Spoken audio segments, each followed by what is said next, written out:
25,000க்கும் மேற்பட்ட விண்கற்கள், வால் நட்சத்திரங்கள் போன்றவை பூமிக்கு அருகே சுற்றி வருகின்றன என அமெரிக்க விண்வெளி நிறுவனமான நாசா கண்டுள்ளது. அவற்றின் சுற்றுப்பாதை மற்றும் பூமிக்கு அருகில் அவை வரும் காலம் ஆகியவற்றை துல்லியமாக கணித்து வெளியிட்டு வருகிறது நாசாவின் asteroid terrestrial impact last alert system எனும் வானியல் அமைப்பு.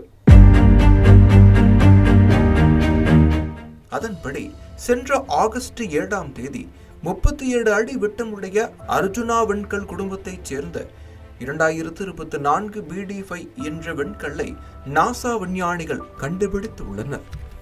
எப்போதுமே பூமி தன் அருகே சுற்றி வரும் விண்கற்கள் சிறுகோள் போன்றவற்றை ஈர்த்து அவற்றை தற்காலிகமாக தனக்கான சிறிய நிலவாக மாற்றுவது அறிவியல் வழக்கம்.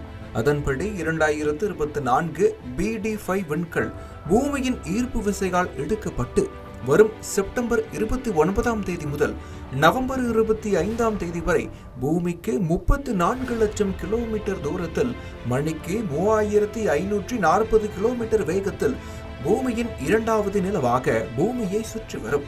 பின் மீண்டும் தன் அர்ஜுனா விண்கல் குடும்ப சுற்றுப்பாதைக்கு சென்றுவிடும் என்று விஞ்ஞானிகள் தெரிவித்துள்ளனர். பூமிக்கு தற்காலிகமாக மினி நிலவாக வரும் இந்த விண்கல்லை வெறும் கண்களாலோ அல்லது சாதாரண தொலைநோக்கிகள் மூலமாகவோ பார்க்க முடியாது என்றாலும் தொழில்முறை தொலைநோக்கிகள் மூலம் பார்க்கக்கூடிய இந்த விண்கல் நட்சத்திரங்களுக்கு இடையே மிக வேகமாக நகர்ந்து செல்வதை ஆன்லைனில் பார்க்க முடியும் என்று வானியலாளர் டாக்டர் ஜெனிஃபர் மில்லாட் கூறியுள்ளார்.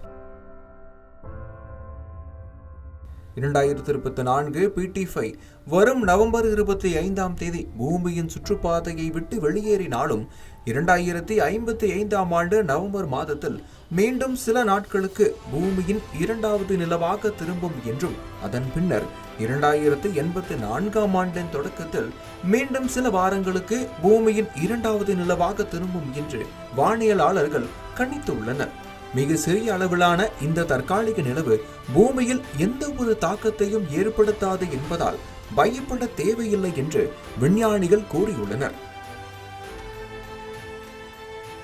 இந்நேரமும் சுறுசுறுப்பாக உள்ள சூரிய குடும்பத்தில் இந்த சிறுகோள் இந்த ஆண்டுதான் கண்டுபிடிக்கப்பட்டு உள்ளது என்பதால் கண்டுபிடிக்காதவை இன்னும் எவ்வளவோ உள்ளன என்றும் தொடர்ந்து கண்காணித்து அனைத்தையும் கண்டுபிடிக்கும் முக்கியத்துவத்தை இந்த தற்காலிக நிலவு எடுத்து காட்டுகிறது என்று வானியலாளர் டாக்டர் ஜெனிஃபர் மில்லாட் தெரிவித்திருக்கிறார்.